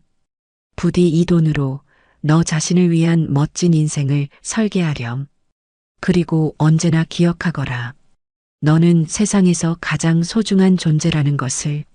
아이는 증서를 받아들고 소중하게 품에 안았습니다. 그 모습을 바라보며 저는 비로소 깨달았습니다. 제가 과거의 모든 인연을 끊어낸 것이 아니라는 것을요. 가장 아프고 더러웠던 부분만을 도려내고 가장 소중하고 순수한 연결고리는 새로운 방식으로 이어낸 것이었습니다. 짧은 만남을 뒤로하고 저는 아이의 뒷모생을 한참이나 바라보았습니다. 아이는 몇 번이고 뒤를 돌아보며 제게 손을 흔들어 주었고 저 역시 눈물이 흐르는 것도 잊은 채 아이에게 손을 흔들어 주었습니다. 집으로 돌아오는 길, 제 마음은 더할 나위 없이 평온했습니다. 어느덧 세월이 흘러 마을 문화센터에서는 연말 발표회가 열렸습니다. 자서전 쓰기 반에서는 각자 가장 마음에 드는 글 한 편씩을 골라 사람들 앞에서 낭독하는 시간을 갖기로 했죠. 저는 제 인생의 전환점이 되었던 그날의 이야기를 담담하게 읽어내려갔습니다. 마귀알멈이라는 이름표를 달고 살았던 지난날의 서름과 모든 것을 버리고 새로운 행복을 찾아 떠나온 용기에 대해 이야기했을 때 객석에서는 조용한 흐느낌과 함께 뜨거운 박수가 터져 나왔습니다. 제 이야기는 더 이상 저 혼자만의 아픔이 아니었습니다. 비슷한 상처를 가진 이들에게는 위로가 되고 새로운 시작을 꿈꾸는 이들에게는 용기가 되어주는 우리 모두의 이야기가 되어 있었습니다. 오늘도 저는 바다를 봅니다. 이제 제게 바다는 도피처가 아닌 새로운 시작을 약속하는 희망의 상징입니다. 파도는 끊임없이 밀려와 낡은 것을 지우고 새로운 풍경을 만들어냅니다. 저의 남은 삶도 저 파도처럼 매일 새롭게 그리고 힘차게 흘러갈 것입니다. 제 손에는 이제 낡은 호미 대신 제 인생의 다음 페이지를 써내려갈 펜이 들려 있습니다. 그리고 그 이야기의 주인공은 자랑스러운 제 이름, 이연자입니다.